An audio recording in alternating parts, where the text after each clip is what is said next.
pregnant woman sat breathless at the depot. A cowboy offered his seat and his steady hand. The depot smelled of wood smoke, iron rails, and dust that clung to every traveler's boots.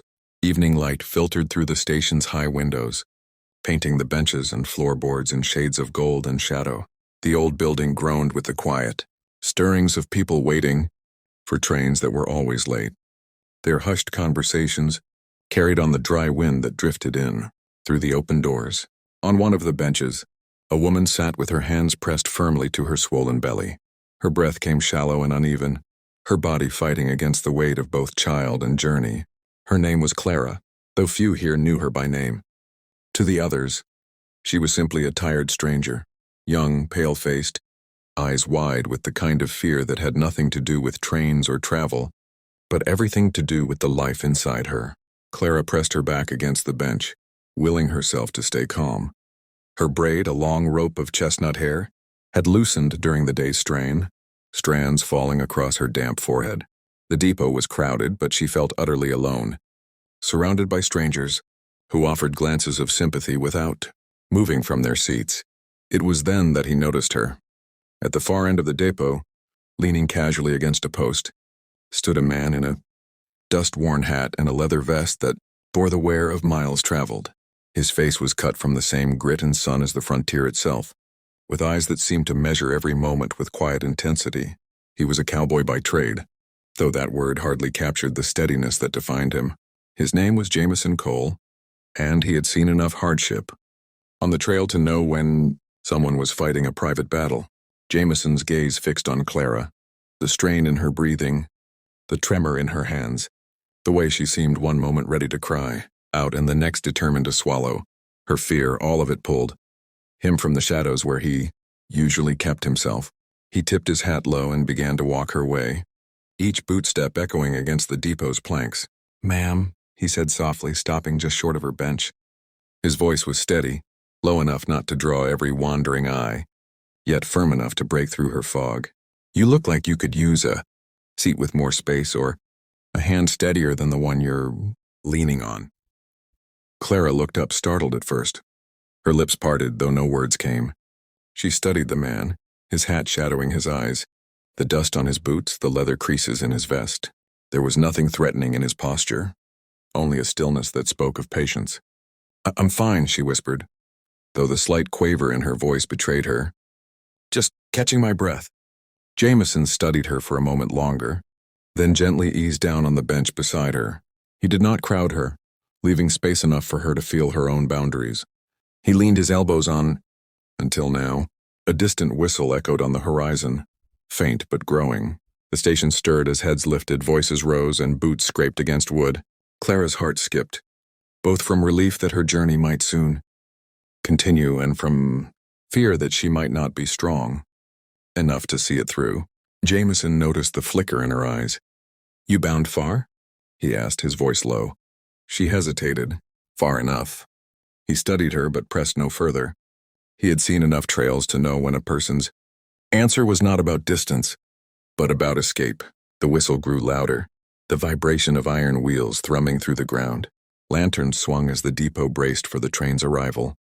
The great beast of steam and steel that promised both departure and unknown arrival.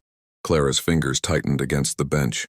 She shifted, trying to rise, but the effort stole her breath. Jameson moved without hesitation, offering his arm. She took it, her hand trembling against his steadiness. "Easy now," he murmured. "Ain't no shame in taking help. World's heavy enough without carrying it all alone."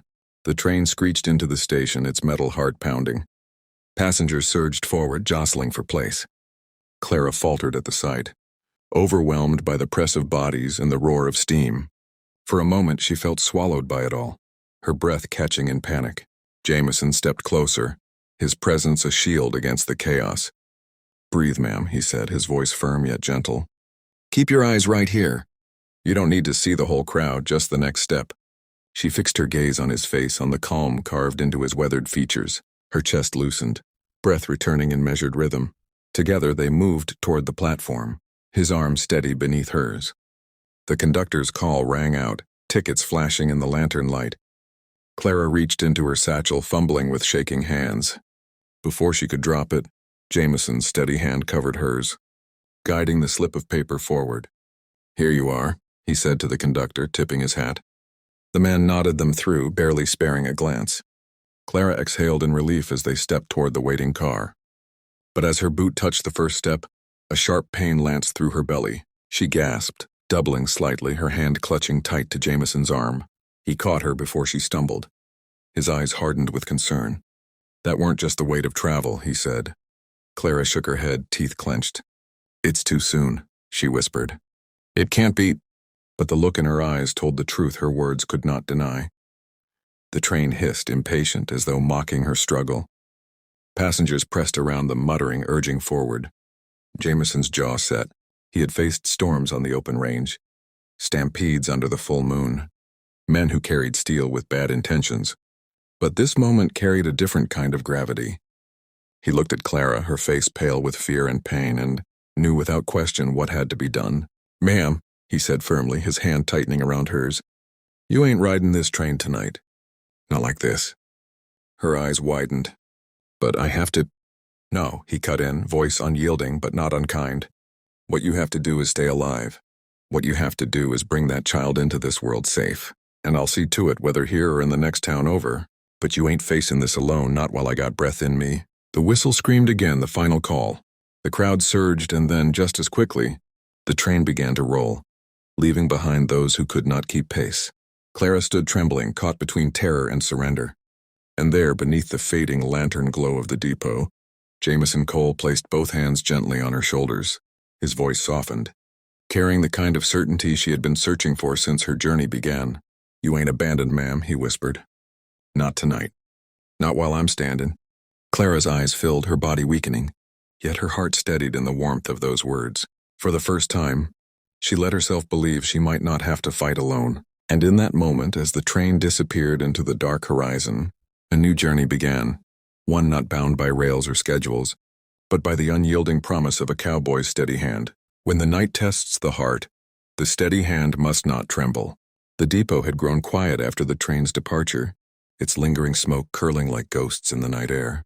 The few travelers who remained trickled away into the darkness until only the echoes of footsteps lingered. The lanterns flickered low, fighting against the heavy cloak of midnight. Jameson guided Clara back to the bench they had left moments earlier, easing her down with a gentleness that seemed at odds with the strength in his calloused hands. Her breath was shallow, her face pale, and sweat gathered at her brow despite the cool night breeze.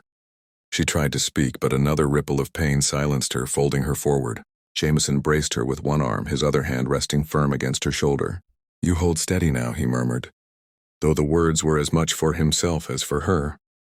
"This ain't the first storm I've ridden through, and it won't be the last. We'll see it through together." Clara gritted her teeth, clutching the fabric of her dress.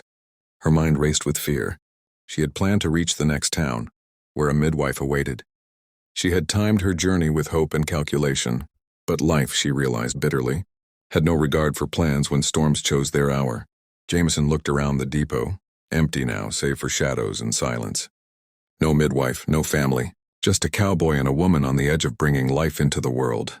He had wrangled cattle, fought off rustlers, mended bones, and stitched wounds in the wilderness, but this was a trial that demanded a steadiness of spirit deeper than any trail had ever asked. First rays of dawn slipped across the depot floorboards, painting them in soft gold as the night finally loosened its grip. The storm of cries, pain, and fear had passed, leaving in its place the fragile quiet of new life. Clara cradled her newborn against her chest, her body trembling with exhaustion, her heart torn between disbelief and awe. The child's small breaths rose and fell, steady and sure, as though the world had never been cruel, as though every mile Clara had traveled, every fear she had carried, had been leading to this one miracle. She bent her head, pressing her lips to the soft crown, tears sliding freely down her cheeks. Beside her, Jameson Cole sat with his hat in his lap, his shirt damp from sweat not his own, his hands roughened by years of trail work but softened now by the memory of the night he had just endured. He had faced cattle drives, wild storms, and men with guns drawn at his chest, but nothing in all his days had tested him the way this night had. Yet as he looked at Clara and the tiny life she held, he felt no regret, only a quiet reverence. "You did it," he said at last, his voice raw but steady. "You brought that little one safe into the world. Clara looked up at him, her eyes red but shining. "We did it," she whispered. "I couldn't have. Not without you." Jameson shook his head. "That strength was yours, Clara, always was. I just stood where you needed me." She studied him in the pale morning light. For the first time she saw beyond the hat and vest, beyond the dust of the trail. She saw a man, marked not only by the miles he had ridden but by a heart that refused to turn away when others would. Silence stretched between them, but it was not heavy. It was the silence of understanding. The quiet after a storm when the land itself seems to breathe again. The depot remained empty save for the three of them. The next train would not arrive for hours, perhaps longer. Yet Clara felt no rush now. For the first time in weeks, maybe months, she felt safe. Jameson glanced at the tracks, then back at her. "Wherever you were bound, ma'am. It might be worth considering if that's still the place you need to go. Sometimes the road changes when new life enters it." Clara's gaze dropped to the tiny face pressed against her chest.